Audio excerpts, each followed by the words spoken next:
PPC just a bit on your own brand and on a load of long tail stuff gives a clear indicator to Google that you're just not another thin affiliate website. It means that you're actually doing some substantial work to actually drive traffic and build a real website, whether it's real or not. The other thing is as well, there's been a little bit of testing done, and more in the US than in the UK at the moment, but the results that I've seen is that if you can get a good percentage of your search traffic coming in for your brand, and PPC is a great way of doing this as well, you start to get what is like, people were calling it like the brand algorithm, which it wasn't, it was just authority. But if you get a lot of search data coming in from your brand, you will start getting scores for other longer tail keywords. You'll get a little boost for them. As long as you can hold your branding search terms, you've got to build a little brand there yourself. And something also to think about, there's been a lot of data to suggest that if you have a good organic ranking that's doing well for you, by adding a pay-per-click posting on that exact same keyword, then you'll get a greater click-through on your organic ranking than you would on your paid anyway. So by having 2 mentions of the brand, 2 suggestions, 2 brand impressions on the same page, users are more likely to click on your organic ranking. Yeah, Google said something that if you hold the only spot for PPC and you hold the top spot for organic, that it's a 15% higher click-through rate. On the organic or on the PPC though? That, and let me just say, it's odd that you see all the major brands, Ford, Box, or whatever, you'll see them, they're up there for PPC, but they're also organic for first. You wonder why they do that. It's because if you see how badly they optimise their sites. It must be remembered that it's in Google's best interest for you to advertise and for people to click it. That is what pays their shareholders.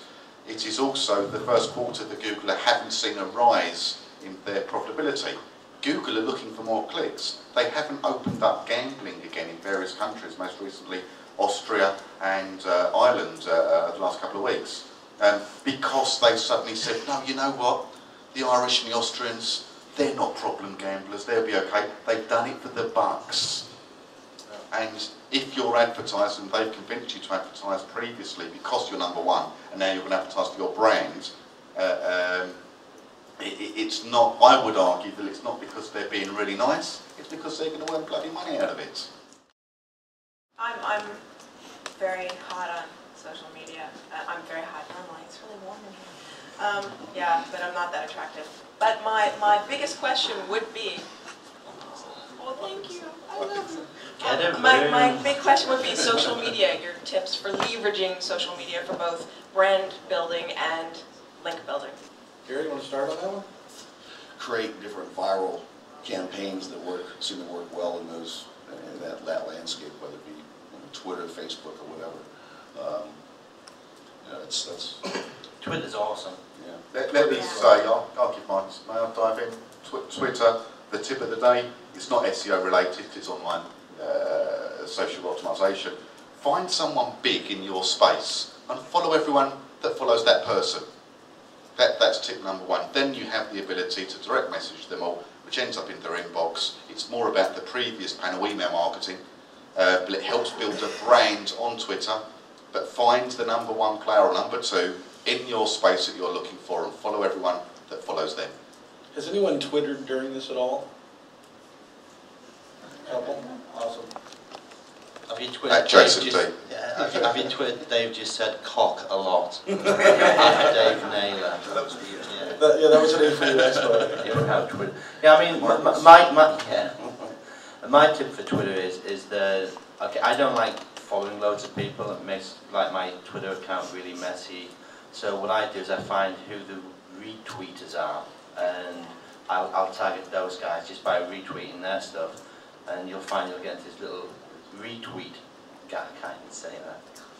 You'll get this little group of people that like RTing stuff. So what happens is that, say like a good buddy of mine, Dave Schneider, out in the US, I think he's got about 14,000 followers. I don't want that many.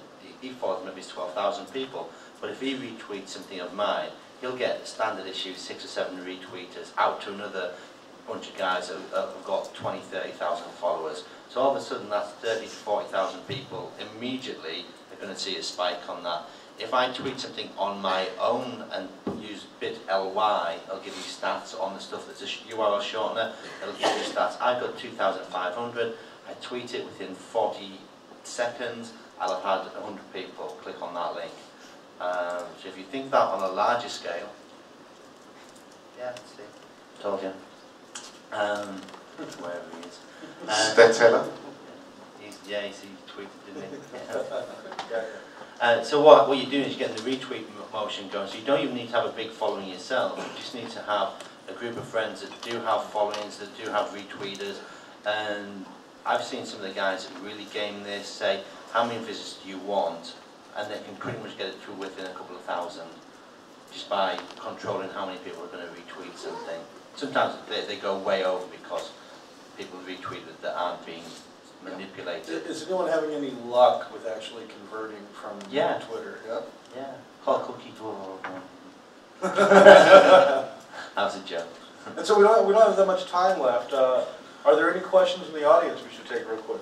Questions from the audience. We've got some guy. We've got Mr. Michael Caselli out there with a microphone. Hello. Question. Who has a question?